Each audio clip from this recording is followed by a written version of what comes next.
Everyone has something in their life that can be a stressor, but some people deal with their situations in more positive ways in order to take control. It's not difficult. You can do this too. Welcome to Thinking Hypnotically, Living Mindfully, with your host, Rusty Williams. In this program, you'll learn how using hypnosis and mindfulness can lessen the stress and strengthen your life. Now, here is Rusty Williams. Well, good morning, everybody. Welcome to another Wednesday. Yes, in case you've lost track of time, it is Wednesday, depending on when you're listening to this. If you're listening to this as a podcast, well, pick a day because it could be any day. And just a reminder real quick, don't forget to check out our website, njhypnosistraining.com. You can email me directly at 13.rwilliams@gmail.com or check out our Facebook page, NJ Hypnosis Training. And I have something exciting to share before we even go any further. I'm going to try to make it into the Guinness Book of World Records. I don't know if this category exists, but I'd like to share it with everyone. You'll be the first to hear it. My wife doesn't even know this, and I'm going to share it with you. I am going for the world record for the most consecutive days wearing the same pair of sweatpants. So right now I am at 5. I will let you know how this goes on. I got to check and see if it is a category. I don't know about you, but it feels like rolling out of bed and getting up. We've lost that routine, and I think our guest is going to share a little bit about the importance of finding a routine. But anyway, that's what I'm going for. So there's my TMI for you to start this show. And speaking of this show, since the beginning, since its inception, since VoiceAmerica reached out to me, we decided that the name of this show would be Thinking Hypnotically, Living Mindfully. And up until now, we've been talking about ways to live mindfully. The episodes have been dedicated to either mindfulness, and that is learning how to live in the present moment, to be fully present, to experience everything, and use that in ways that really benefit us and can change our the way we think, the way our brain works. And we also talked about how hypnosis can positively impact our lives in so many ways, whether we've learned self-hypnosis or we go to someone who is a hypnotist and they work with us so that we can make positive changes in our lives. So we've been talking about, and the show title has been Thinking Hypnotically, Living Mindfully. Well, today we're going to flip things over. We're going to think of this as a pancake that's been sitting on the griddle, and it's done on one side. So now it's time to use the spatula, pick it up, and we're going to flip things over. Today we're going to devote the show's topic to how we can live hypnotically. And you might remember my description of hypnosis from way, way back in the beginning. You might also remember I told you that if you lined up 12 hypnotists, you would probably get 12 different definitions of hypnosis. If you lined up 20, you might get 20 different definitions. And if you recall, I shared that it's not so much a definition in my mind as the way I describe hypnosis. And because the way my mind and brain work, I need to keep things simple or I just get lost in my own thoughts. So you might remember that the way I described hypnosis is when we narrow our focus and we become absorbed in something. So it's the narrowing of the focus and the absorption. And that's just the way I describe it. And so using that as the foundation, we're fortunate to have a very special guest, someone with expertise in teaching people how to live hypnotically. Joining us today is Kelly Woods. Kelly is an award-winning certified clinical hypnotherapist in Washington State. She's an internationally known hypnosis expert and instructor and has written several books that are used by hypnotists all over the world. Kelly is a board member of the International Certification Board of Clinical Hypnotherapists and is a co-founder of Hope Coaching, utilizing mindful hypnosis to help clients who suffer chronic issues. And as if that's not enough to keep her busy, Kelly also holds a second-degree black belt in karate. Kelly, welcome to the show, my friend. Hey, thank you, Rusty. It's great to have you, and what I should have also included in that introduction is I feel fortunate to not only know Kelly professionally, but to be able to call her friend. So, and I mean that with all sincerity, Kelly, I am fortunate to be able to call you a friend. And as a friend, Kelly who is out in Washington State, has gotten up early this morning to be with us. So I am very appreciative, and I'm grateful that you've done that, Kelly. So let's jump right into it, can we? Well, Rusty, I just want to say that friendship might be taxed if you're still wearing those sweatpants when we next meet. Well, it's the Guinness Book of World Records. Come on, I got to at least give it a shot, but hopefully it'll be over by then. Yeah, I did say sweatpants, not underwear. Although maybe I'll look into that. And my listeners know that my life's an open book with them, so this shouldn't come as a shock. So, my description of hypnosis, and I don't want to put you on the spot. Is it similar to yours? Do you have, I mean, you certainly can give what you consider hypnosis to be. So, and I also think, and I don't want to put you on the spot, but I'm going to because we're friends. How did you get into hypnosis? Because I love your story. I love listening to you share your story. I think our listeners, it would benefit them so they have an idea of who's talking here. Can you just share a little bit about that and then what you feel hypnosis is? Sure. Well, I came from a background of being an entrepreneur most of my adult life, and I had almost 20 years ago sold a small business that I'd owned and was looking around for the next great thing to focus on. And in the meantime, I was doing some online dating, and I had a date with a gentleman. I didn't fall in love with him, but I fell in love with what he was talking about. He was a clinical hypnotherapist. And almost as soon as I got home that night, I started researching. And as luck would have it, or fate, within a month, there was a 1-year certification course right in my own town. And I signed up for it, and the rest is history. So I've been practicing now for 18 years here in my county in Washington State. And almost 20 years of experience has given you not only knowledge, but Kelly's books are phenomenal. And I love the Hope Coaching Practitioner's Guide. That was, I think, the first book I received of yours. But your wisdom is something that is shared by, and you share freely and so easily with Hypnotist. So am I close with my description of hypnosis in your mind? I love your description of hypnosis, especially of clinical hypnosis or even stage hypnosis. And when I'm talking about living hypnotically, then that's been a theme of mine for the last several years. There's a little bit of a different twist to it. And really the best way to introduce you and your audience to this is to share a story, because I think every great interview has a good story to it. I can't wait. This one is about my son, and he's now 26 years old, but when he was a bit younger, he was attending a college here across the water from Seattle. And every Friday night, he'd come over to Seattle and he'd come over on the ferry and go to his favorite Italian restaurant. And one fall, he was doing that, and he'd enjoyed a good meal. He was walking back to the ferry terminal. It was a dark and stormy night. And out of the corner of his eye, Rusty, he saw something unusual. And as he looked, he noticed it was a man in a wheelchair hurtling down the street. And we have some steep streets in Seattle. And so Zachary, my son, dashed out into the street and, slowed this guy down, got him over to the sidewalk and started to talk to him. And this was a disabled veteran who was homeless, living on the streets of Seattle. His name was Fred. And he and Zachary had a great conversation. Zachary gave him his leftover dinner.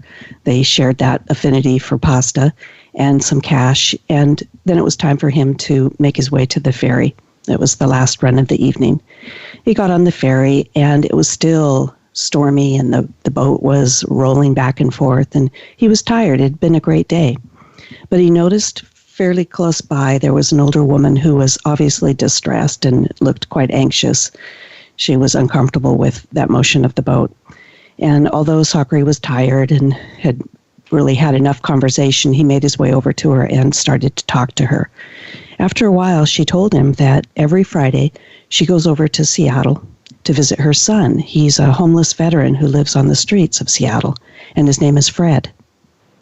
And as you can imagine, Zachary smiled and said, I met your son. He was a great guy. And she looked at him and she burst into tears. And she said, you just don't know what it means to me that someone was kind to my child. And they had a great conversation. They both felt really good about that. And eventually the ferry arrived at its destination. And this woman lived a few blocks away, and it was still dark and stormy and raining hard by this time. So my son offered her a ride to her apartments. He gave her a ride, and they chatted for a bit at the door, and then he left her and made his way several miles to where he resided. And as he drove into his apartment complex and approached his unit, his friends he lived with came running out of the front door, and they waved at him and they yelled out and they said, "Zachary, if you had been here even 10 minutes sooner, your car would be under that." And they pointed towards his parking spot where lay a huge tree. And this is an example of living hypnotically. Now, Rusty, my son calls it living cinematically. When he told me this story, he said, "Mom, it's like I'm in a movie, but I'm the director of it." Oh, I love that. Yes, and these kinds of things happen to him all the time. And this was several years ago, and it really made the light bulb go on in my mind, and I started paying more attention to how I was paying attention. And I have to say that, I don't call it living cinematically, I call it living hypnotically, and my life is similar. Amazing things, people and places and experiences almost seem to be magnetized to me, and yet I know that I'm the one that's making that happen. And so it's been my focus over the last couple of years to help other people live hypnotically in a helpful way. And of course, right now, we've got a big story going on in our world. And the way that people are paying attention to it is going to determine, their levels of experience, their suffering of it, or possibly their joy of it. So if you could define, I love that story. To me, it means to just be open to the things around us, and whether we act on them, and we can't act on it unless we're open to noticing them, and maybe that comes back to the mindfulness part. But if you had to give a definition, how would you define living hypnotically? That was a great example of it. Do you define it, or do you just say it is whatever you think it is, whoever it is that you're talking to? No, I think specifically when we think about the way that we pay attention, your initial definition of hypnosis is a great example of that. That is specifically with intention, paying attention in a focused way. And we can even call that selective attention, which is very powerful. But there's also some layers inside of that. A lot of people make the mistake of paying attention in unhelpful ways. It's almost like they have an automatic filter to look for the drama or the catastrophe, or even worse, they're not even in the present. They're in the future thinking about what they're afraid might happen, which we know is quite problematic from a hypnotist point of view, because when they're doing that, they're laying down a blueprint. It's almost, it's been said that worrying is like praying for something bad to happen. And so when we intentionally focus on the things in life that are helpful in the present, some magical things begin to appear to us. And we're also giving that instruction to our subconscious mind that this is what we want in our life.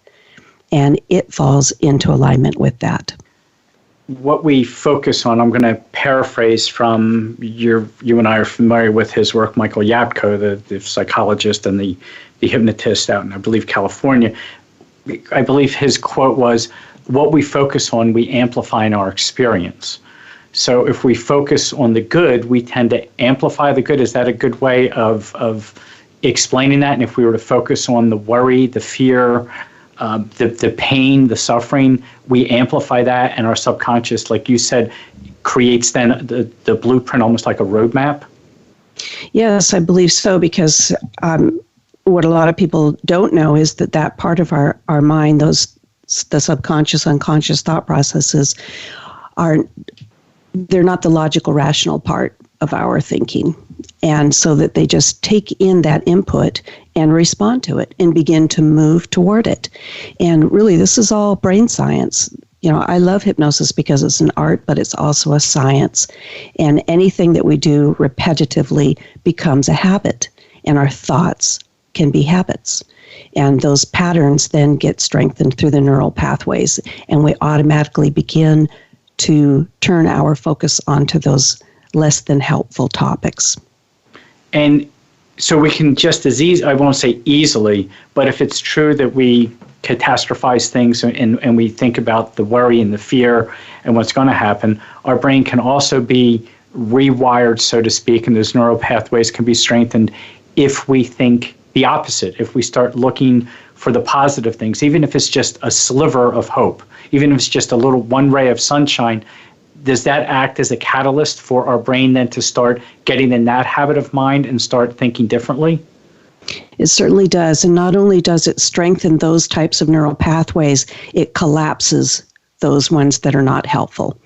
And so in this way, I teach people how to be their own brain scientist, how to be able to restructure those thought patterns and to create patterns of thought that are going to be inspiring to them and that will allow them to live hypnotically, to live cinematically like my son and myself do.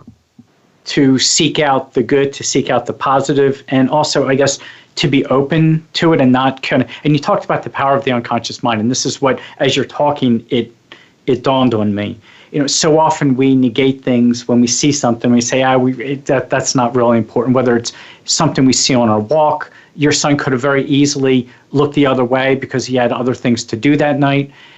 Is it paying attention to that little soft, sometimes quiet voice in the back of our mind that's giving us, because we're so used to the negative self-talk, right? That crap that sometimes just takes over our thoughts and the talk in the back of our mind. Is it that little quiet voice that's sometimes even whispering, hey, stop for a moment and notice this? It absolutely is. And it starts with doing this with intention, but in a very short amount of time, Rusty, it becomes automatic so that the mind starts to be in that role, almost in an autopilot. And this is the difference. This is the difference between trying to think positive thoughts and developing a positive mindset. There's a real distinction between those. And I would love to hear more about that. We're coming up on a break in just a few seconds. So maybe on the other side of this break, Kelly, if it's okay, you can talk about that difference of trying to think positively as opposed to developing that positive mindset, that habit of mind almost, where we start thinking about things as just a habit without even worrying about thinking about them. And then maybe you can talk about if there's things that prevent us from living what you say hypnotically, what can we do? And is there any skills that we can develop? Is that fair? Maybe we can talk about that on the other side of the break. I look forward to it. Great. And we will be right back after these words with Kelly Woods talking about living hypnotically.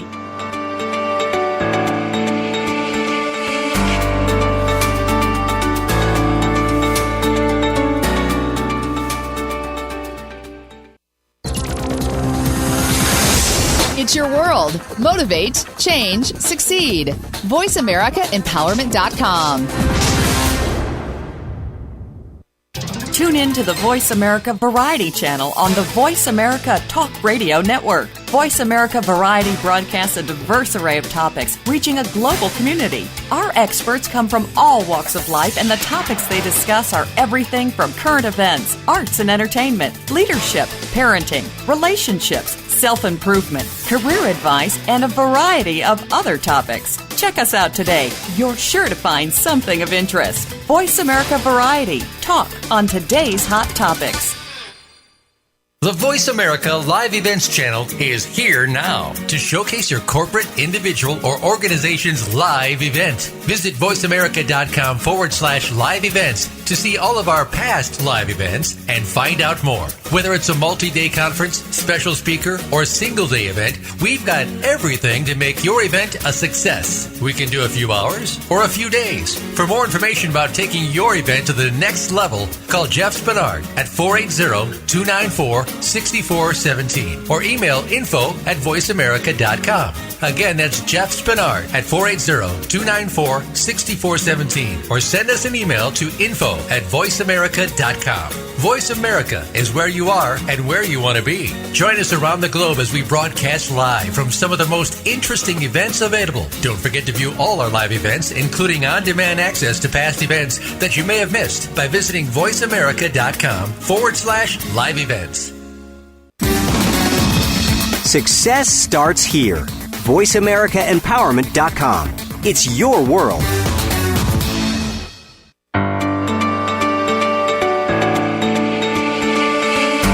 You're listening to Thinking Hypnotically, Living Mindfully. To reach the program today, you're welcome to call in to 1-888-346-9141. That's 1-888-346-9141. If you'd rather send Rusty an email, his email address is 13.rwilliams@gmail.com. Now back to Thinking Hypnotically, Living Mindfully. Oh, welcome back, everybody. We are joined this morning, today, depending on what time you're listening to this, with Kelly Woods. And Kelly, before we go any further, for our listeners, where can they find you? Is there a way is there social media they can follow you on if they want to contact you? What's the best way that they can stalk you on the internet? Okay, yeah, I do have a page on, actually I don't have a page, it's just my profile on Facebook, Kelly T. Woods. Kelley is my unique spelling, and they can contact me through my website, which is woodshypnosis.com.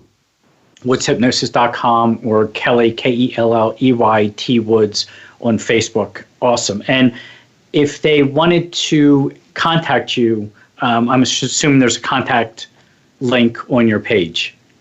Yes, and there is on my website also. On your website. And the reason I say that is I have a feeling our listeners are going to want to learn more. And Kelly and I talked just before the show started in the introduction part of the show, the first couple minutes. Kelly's been busy. You've been busy. What's going on? You're still working with people. You're still helping people, not just with the coronavirus and this health crisis, but people's lives are still going on, and we still, I'll put myself in that category, we still have some of the same issues, some of the same challenges that we've always had. This hasn't made those go away. So you are staying fairly steady work, correct? Yes, of course, I'm not seeing clients in my physical office. I have a home office, and I've been doing online hypnosis sessions for years with people. So fortunately, I'm really comfortable with that and didn't have a big learning curve. And that's why I want. Yeah, me right here. I'm pointing to myself. Yeah. So that's why I wanted to make sure that people knew if they were interested. Kelly is phenomenal. So Kelly, before the break, we talked about the difference between, I think, trying to think positive and having a positive mindset. What keeps people? Is there anything that keeps people from being in that positive mindset? And if it is there an easy way to get over it? Or is there a way that you can do work with people to help them develop this skill? Let's start with what's the difference between trying to, I just want to think, and it's hard, I know, because the more you tell someone to stop worrying, well, all you have to do if you're married is tell your wife not to be upset. That's from personal experience. It usually doesn't work very well. It only makes matters worse. So what's the difference between trying to, I just want to think positive, and developing that positive mindset? Well, just for many people, and especially people who have chronic issues, and I define chronic issues as anything that's been around for 6 months or longer. So when you think about it, Rusty, that's a lot of the things that people present to us as hypnotists to to find some kind of change work, whether that is, levels of depression or anxiety or excess stress, or, some of the chronic habits changes that they're seeking, for stopping smoking or changing eating habits. Obesity certainly is a chronic issue. Insomnia. So many of these things that people struggle with are chronic. They've been around for a long time. They've been trying to think their way out of this stuff for a long time and found that it hasn't really worked. And that's because, of course, they're speaking to the wrong part of their mind. I often equate that to trying to make some kind of corporate change by going to the receptionist. And the reality is that you need to go to the CEO. That's what we do, is we help people talk to that real manager, the subconscious. And so when they're trying to exert the power of positive thinking, it's not sustainable. And there's even research that supports this for people who suffer from depression and chronic anxiety, for example. Just trying to think positive thoughts can even do the opposite, because they can't stay in that state for long, and it frustrates them and sinks them into even greater depths. So instead, developing a positive mindset by using even these principles of neuroplasticity, of directing their attention towards these ideas in their life, even in their imagination, because that part of the mind doesn't know the difference between reality and fantasy, can start to develop that positive mindset for them, so that after even a fairly short amount of time, they move into self-regulation. Their mind learns to go into these pathways. And, there's a metaphor of making a trail through the forest. And this demonstrates that how the neural pathways are created and strengthened. And the first time that you walk that path, you're carving a new pathway. And after you've walked it several times, it's pretty delineated. After you've walked it 100 times, wow, it's even starting to become a rut. 1,000 times, it might become a ditch. 10,000 times, here you have a trench, where the brain and the nervous system doesn't even remember that there's a different way to go through the forest. So with hypnosis, we help people divert off of that onto other more helpful pathways. And through repetition, then that old one that wasn't really serving them starts to grow over, and the new ones strengthen. And so this is one of the ways that this positive mindset can be developed, just through the repeated, first intentional application of maybe some of the tools that we give people, whether it's self-hypnosis or mindfulness, or just enlightening them to the fact that they've been paying attention to life in the wrong way. And you asked me, what keeps people from living hypnotically? And that's exactly what's keeping them, is that they've been paying attention to those things in life that are not helpful. And you may notice, Rusty, that I use this language of helpful and unhelpful rather than positive or negative or good or bad, because we can just remove judgment. We know what things are helpful and what things are not helpful. Great advice. And, I've coined a term, and maybe it's not mine, because we know that sometimes we think we come up with these great ideas and they've already existed. But I have a term for the subconscious mind. I call it the great eavesdropper, because it's always paying attention. It never sleeps. And this great eavesdropper is taking in a feed. And I think a lot of people in modern society understand that word feed. We think about it when we're engaged in our social media, for example. Yeah. But that feed comes from so many different sources. As a child, your feed came from your parents. It came from your teachers. It came from your religious leaders. It came from the television. It came from celebrities. But the most important source of that feed are your own thoughts. You'd mentioned negative self-talk earlier, and certainly the inner dialogue, the things that we think about, the things that we say to ourselves every day are making a massive influence on that great eavesdropper. That eavesdropper is just taking that in from those different sources. and creating those blueprints for life, creating the impressions that we have about ourselves. And this is where motivation can be created. This is also where limitation is created.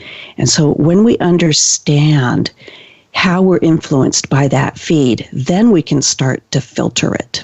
Now, I watch very little network television, or even cable news. I'm really careful about inputting that stuff, even before the pandemic. Most of it is pretty sensational. It's not the news that I grew up with. I miss Walter Cronkite. He gave the news. Now it's a lot of editorializing, it's opinions, and we know that the television is the great hypnotizer of all. Hollywood even has a term, and you've heard this before, Rusty, suspending disbelief. This is what happens when we are watching a movie. In a very short while, we're not thinking about the fact that these are actors, that there's a film crew behind the scenes, but we're laughing with the characters or crying with the storyline, and we have effectively suspended disbelief. And when that happens, our subconscious mind opens up and is so receptive, so responsive to that feed, that input. And of course, advertisers know this. And that's why advertising in that medium is so effective, because pretty soon people begin to believe that McDonald's really sells food or whatever else is advertised there, especially when it's presented in a repetitive manner, because repetition again is key. Whatever we're exposed to over and over again starts to sink into our belief system, starts to program us. I love the metaphor of our mind being like a computer. And, those initial programs that were created when we were young can stick. I know that as children, we learn that sugar is a great thing, isn't it? It's related to everything wonderful, those holidays and rewards and grandma's baking. So that program gets downloaded very early on, especially in our culture. And then it runs in default. And I know you have this happen. You have people coming into your office, as I do, who are in their 40s, 50s, 60s, 70s, and older, and they're still eating sugar like they're 5 years old, despite all of their conscious desire to move away from it, maybe for health reasons or maybe just, for some other reason. And yet they seem to be incapable of turning that sugar away. And that's because that... I was going to say that represents the power of the unconscious mind. It really does, that program is downloaded and is stuck in there. And, the subconscious mind isn't judging whether this is good or bad. It's a thing.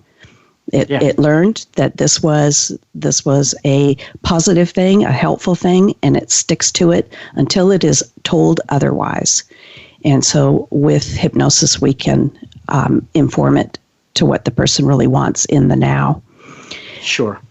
So, getting back to what is preventing people from living hypnotically, it's number one, it's how they're paying attention to things in their life. And number two, it's that feed. Are they filtering that feed? And how do we change negative self-talk? This is a great question. Can we just start telling ourselves affirmations, positive thoughts that will change the negative? Yes, that can work. Affirmations are a wonderful thing if they're done repetitively, if they're constructed correctly with the right language. You had mentioned earlier about telling your wife not to worry or something, or not to be upset.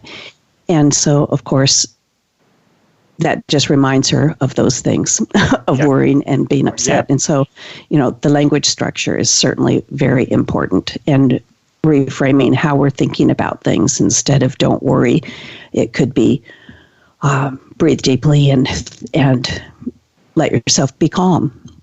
So having the right language is important. And hypnotists can teach clients how to do that. I see my role primarily as an instructor with my clients. I want to give them the skill sets so that they're not dependent on me. Certainly, spontaneous, wonderful things can happen and do happen within our sessions, but I also want to give them the tools so that they can start to change and develop that positive mindset for themselves. And I think that's the difference between having them over for a wonderful fish dinner or teaching them how to fish and cook it, right? There you go. And I love that what you talked about teaching, and I've said this numerous times on this show, that as hypnotists, if we're not teaching our clients something, we're doing them a disservice. And as a business model on its own, and I share this with my clients as well, and you brought it up, which made me think, just jogged my memory, is that our goal isn't to have a client forever and ever and ever and ever. As a business model, it's not that great because we're looking at 2, 3, 4 sessions, and we're hoping we can give them the skills that they need where they no longer need us. And when I share that with people just in general conversations, they kind of look at me and say, well, how's that sustainable as a business? And it's amazing that as hypnotists, we understand this and see it over and over again. And the ethical hypnotists say it's pretty easy. And I love the fact that you talked about teaching people skills. It really is. And this is the truth that, we might see clients for a handful of sessions. There's two sides to that. They come in our life and we get to have this rather intimate personal relationship with them as we're helping them make life changes. And then they launch out on their own. And sometimes they cycle back if they need us again. But I think it's amazing. And I always feel that way, that I've launched them out into the world and now they're going to be able to fly on their own. And when I do hear from these clients, maybe sometimes years later, the lessons that they've learned in our interactions have stuck, and they're so happy to report back how they've been able to apply those to other areas of their life. And it's very rewarding. Yeah, I was going to say, if nothing else, the satisfaction and the rewards from that. People ask, why I do this, why I got into this, and the selfish part of it, for me at least, is it is so rewarding to see the rapid change in people who have tried just about everything sometimes, but then, like you said, to hear back from them months, years later, and they say, things are going great. I can't believe it worked. And how many times do we hear that? But there is that reward to it. It's true. And the truth is, Rusty, that we can work for the rest of our lives and never even touch a fraction of the people that need us. Sure. And there's a whole lot of people out there, right? Well, yes. You had talked about teaching. You want your one of your goals is your clients to learn things so that they're not so reliant on you. In fact, so they are no longer reliant on you. Maybe on the other side of the break, you and I can talk about is it possible to hypnotize people to have this ability to live hypnotically? Is it something that we can work on ourselves? Do we have to go to somebody and someone like Kelly and be hypnotized? Is this something we can practice on our own?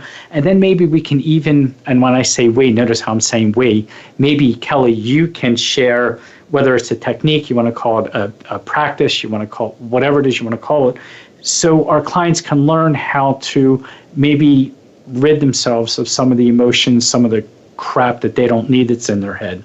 And maybe we can do that on the other side of this break if that's agreeable and amenable to you. Oh, I'd love to do that. All right. So on the other side of this break, we'll be talking about how we can develop this mindset. When, again, Kelly's going to be talking about it. You make this very easy, Kelly, by the way. And then maybe we'll share a technique that Kelly has that'll help everyone move forward in these uncertain times. And we'll get to that right on the other side of this break.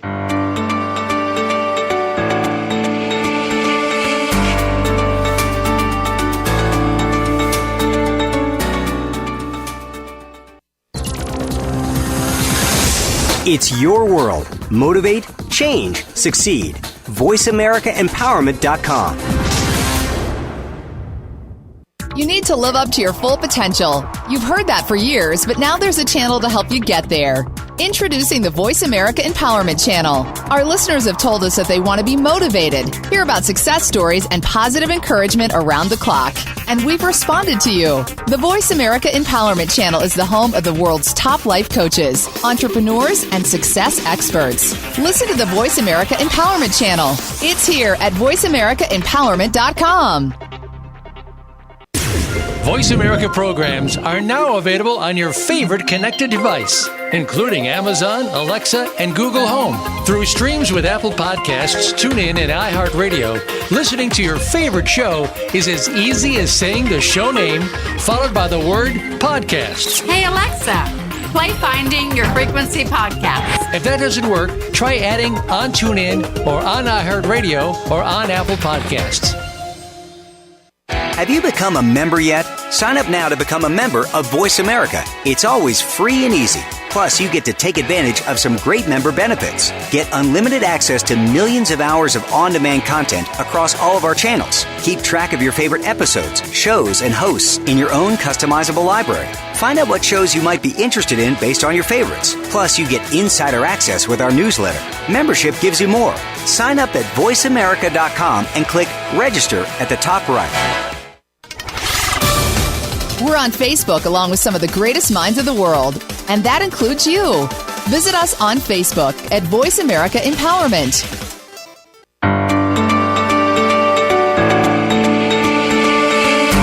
You're listening to Thinking Hypnotically, Living Mindfully. To reach the program today, you're welcome to call in to 1-888-346-9141. That's 1-888-346-9141. If you'd rather send Rusty an email, his email address is 13.rwilliams@gmail.com. Now back to Thinking Hypnotically, Living Mindfully. Well, welcome back. Welcome back. Join with Kelly Woods. And Kelly, one more time for our listeners, what's the website? What's the best way they can contact you? Where can they find out a little more about you? They're welcome to contact me through my website, which is woodshypnosis.com. Perfect. woodshypnosis.com. And there you can read up and learn more about Kelly. And if you want to get a hold of her, there's the contact page. And I highly recommend listening to her. Kelly, I don't know if you remember, we were in it was a class, I believe, for either medical hypnosis in Las Vegas, and I was having some pain with my chronic pain issue. And you looked at me and you said, well, let's get rid of it real quick. And there was about 30 seconds later, and I remember sitting there going, how did she do that? So I'm sharing that just so the listeners know. Kelly is the real deal, and someone that I would highly recommend, and who knows, maybe you'll even have me on one of your Zoom sessions in the future. I could be your client from hell, but who knows? I'm not exactly compliant when it comes to medical stuff. My doctors will tell you. So before the break, we talked about how we can, we talked about the things that might block us from living hypnotically. Is this a special skill, Kelly, that only certain people have? I know a lot of times I get asked, can anyone be hypnotized? Is this something that all of us can practice, all of us can learn? And if so, is it difficult? I mean, or do you have to be hypnotized to do this? How would you handle that question? Well, that's a great question, especially your last question. I'm a believer that we're all existing in some kind of trance at any time. Mm-hmm. And, some people are in a pain trance. You know what that feels like. Some people are in a eating trance. How many people will relate to the idea of sitting down and eating a bowl of chips in front of the television and then realizing that the bowl was empty and they never really even got to enjoy them? So they go and get another bowl full. And, so right now we're kind of in a trance during this pandemic, and it's a fear trance, certainly, for most people. And some of that is very justifiable. Their security is threatened. But when life is relatively normal, I found it helpful to provide kind of a model of time to people. And they can, when they understand this model, they can do a self-assessment very easily. And this comes from an online video from RSA Animate called The Secret Powers of Time. You can just Google that on YouTube and watch it yourself if you're interested. But there's a piece in it that really struck me a few years ago, and I've been using this as a model. And it posits that we're living in any one of 6 places in time at any time. We might be living in the past in a positive or negative state. We might be living in the future in a positive or negative state, or we could be right here in the now in a positive or negative state.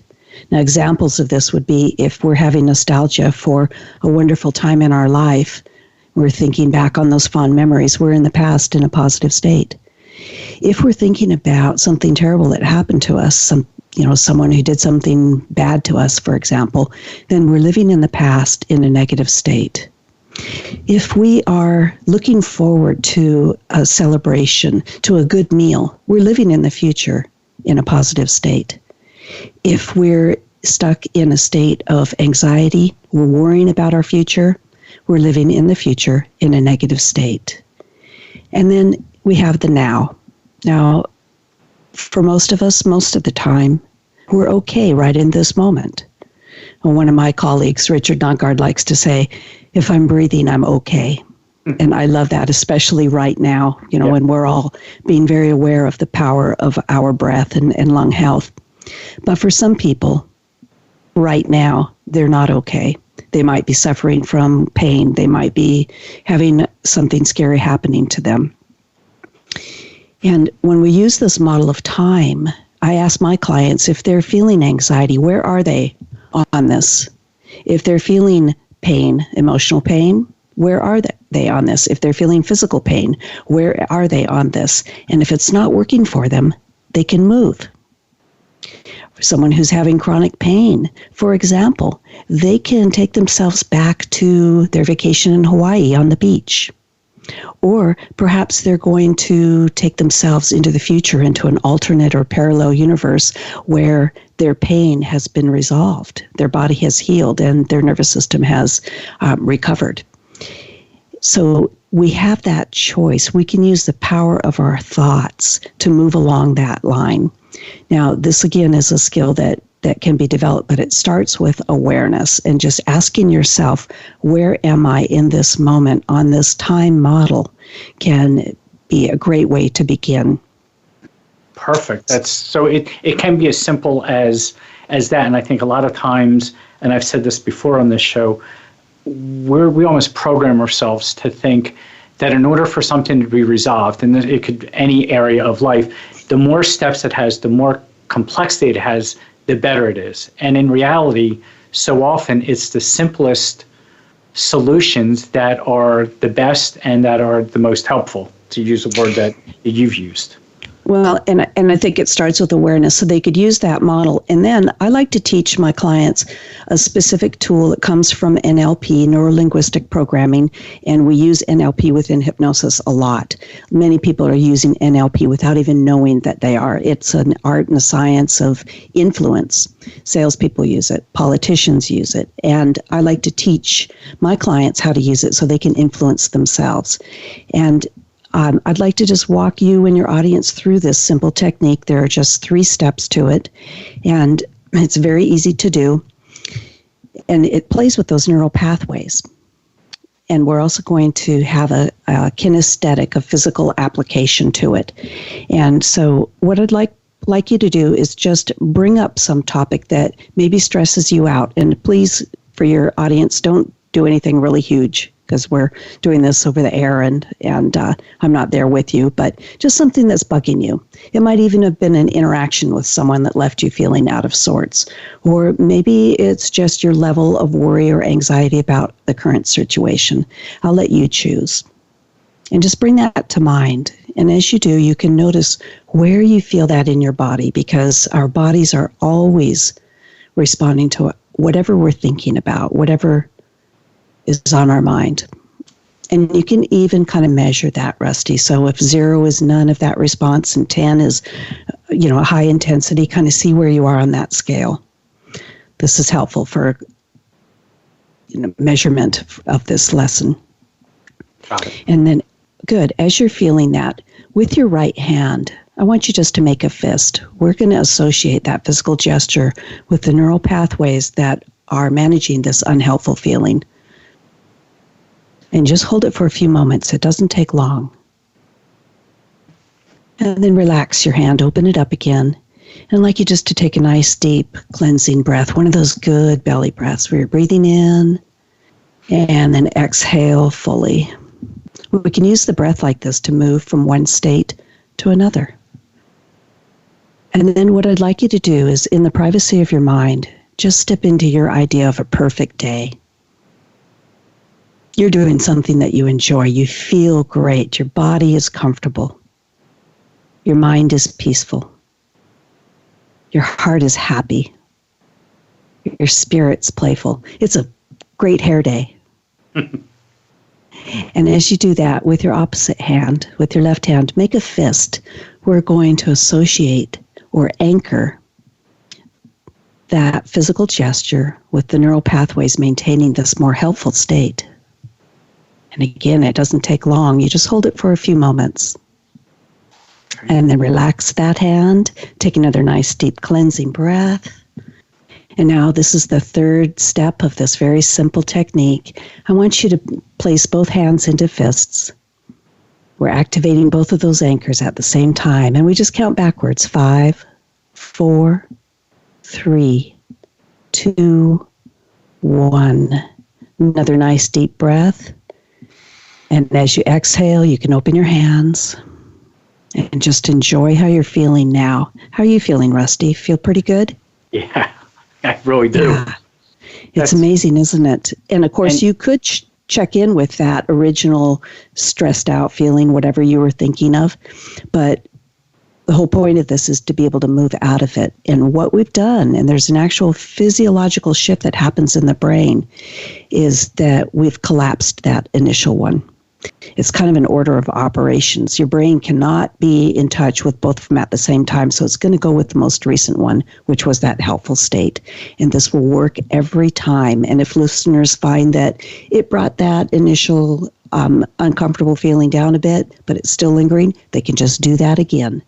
And through repetition, this starts to restructure those neural pathways until in a very short while, your brain, your nervous system starts to self-regulate, and you start living in those helpful states, and you can be like me and like my son.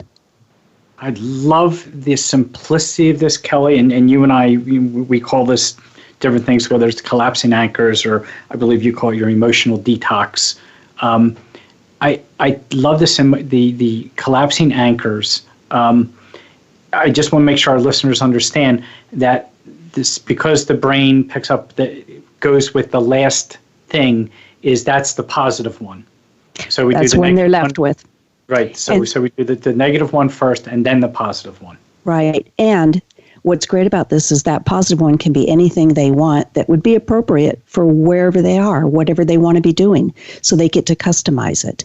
And if listeners want a template, I can certainly email that to them if they just contact me through my website. Because sometimes, just sometimes, when people spend time with me, they walk away going, wow, that was great, but what happened?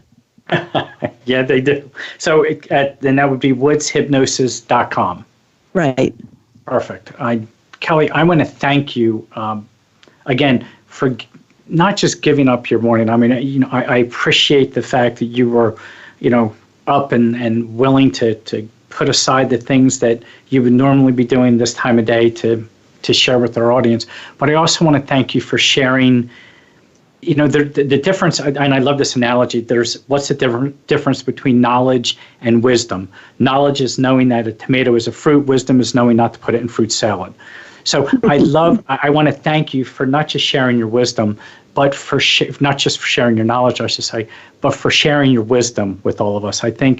I know for a fact that I'm better off for having you on the show, and I'm sure our listeners feel the same way. So Kelly Woods, I want to thank you so much for being my guest today, where we learned how to live hypnotically, be open to all that stuff. And that will wrap it up for this week, everybody. Stay safe, be careful out there, and we'll talk to you again soon. Bye-bye.